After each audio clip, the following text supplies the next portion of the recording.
Hello all, welcome to సుబ్బుగారి వంటలు. ఈరోజు మనం గోంగూర రోటి పచ్చడి ఎలా చేయాలో చూద్దాం.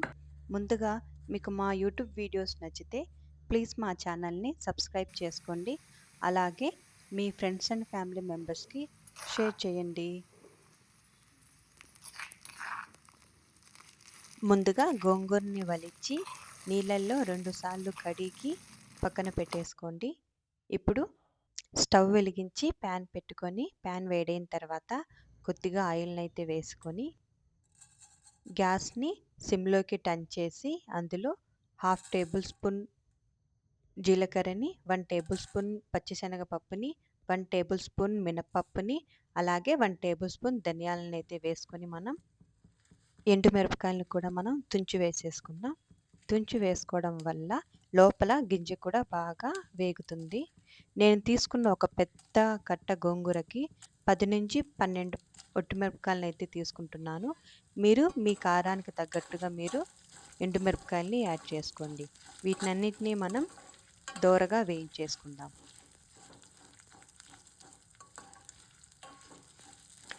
ఈ విధంగా దోరగా వేగిన తర్వాత ఒక ప్లేట్లోకి తీసి పక్కన పెట్టేసుకోండి. ఇప్పుడు అదే ప్యాన్లో మనం ముందుగా కడిగి శుభ్రం చేసి పెట్టుకున్న గోంగూరను కూడా ఇందులో వేసేసుకుందాం. ఈ పచ్చడికి నాటు గోంగూర యూజ్ చేస్తే పచ్చడి చాలా రుచిగా ఉంటుందండి. ఇప్పుడు మనం ఈ గోంగూరని మూత పెట్టి మనం గోంగూర మెత్తగా అయ్యేంత వరకు మనం ఉడికించుకుందాం. గ్యాస్ని మీడియం ఫ్లేమ్లో పెట్టుకొని మధ్య మధ్యలో కలుపుతూ ఉండండి. ఒకవేళ గోంగూర అడుగంటుతూ ఉంటే కొద్దిగా నీళ్ళని యాడ్ చేసుకొని ఉడికించుకోండి.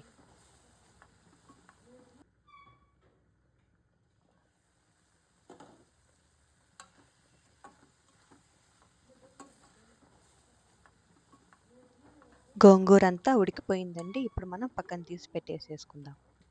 నేను ఈ పచ్చడిని రోట్లో ప్రిపేర్ చేస్తున్నాను. మీరు కావాలంటే మిక్సీలో అయినా చేసేసుకోవచ్చు. నేను ఫస్ట్ వేయించి పెట్టుకున్న వీటన్నిటిని రోట్లో వేసేసుకుంటున్నాను. ఉప్పును కూడా కూరకు సరిపడినంత ఉప్పును కూడా వేసేసుకొని మెత్తగా దంచేసుకుంటున్నాను.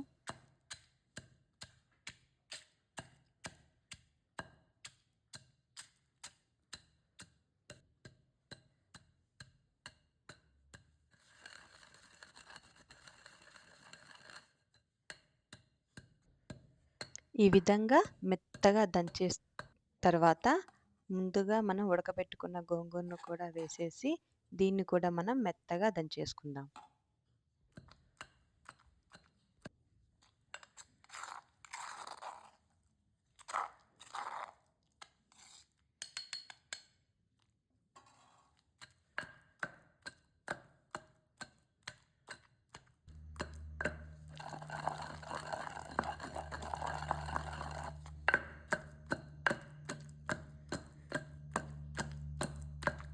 ఈ విధంగా మెత్తగా దంచి పక్కన పెట్టేసుకోండి. ఇప్పుడు మనం పోపు ప్రిపేర్ చేసుకుందాం. స్టవ్ మీద ప్యాన్ పెట్టి ప్యాన్ వేడైన తర్వాత ఆయిల్ని వేసేసుకుందాం. నేను ఇక్కడ 4 టేబుల్ స్పూన్ల ఆయిల్ని అయితే వేసుకుంటున్నాను. ఈ పచ్చడికి కొద్దిగా ఆయిల్ ఎక్కువనే ఉండాలి. ఆయిల్ వేడైన తర్వాత కొద్దిగా ఆవాలని, జీలకర్రని, కొద్దిగా పచ్చిశనగపప్పుని, అలాగే కొద్దిగా మినపప్పుని కూడా వేసేసుకొని మనం దోరగా వేయించుకుందాం.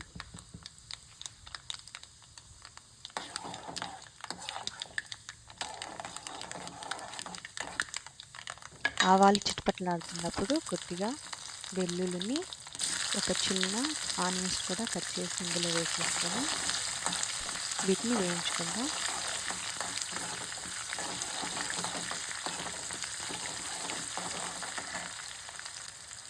కొద్దిగా కరివేపాకును కూడా వేసేసుకుందాం. ఒకసారి కలుపుకొని ఇందులో 2 ఒట్టిమిరపకాయలను కూడా మనం తుంచి వేసుకొని ఈ పోపు అంతా ఎర్రగా వేగేంత వరకు మనం వేయించుకుందాం.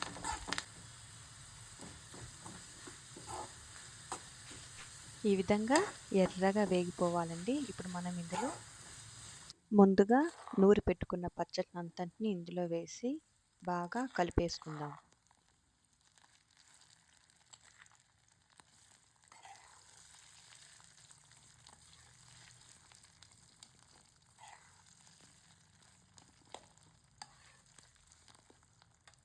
మరలా గ్యాస్ మీద ఒక నిమిషం పెట్టి బాగా కలుపుకుంటే మన గోంగూర పచ్చడి రెడీ అయిపోతుందండి. ఈ విధంగా కలుపుకోవడం వల్ల ఆయిల్‌ని గోంగూర పచ్చడి అంతా అబ్జర్వ్ చేసుకుంటుంది. అంతేనండి. ఇప్పుడు మనము ఇంకొక బౌల్‌లోకి తీసేసుకుందాం. అంతేనండి. Thanks for watching. ఇంకో కుకింగ్ వీడియోలో మళ్ళీ కలుద్దాం. Until then bye bye.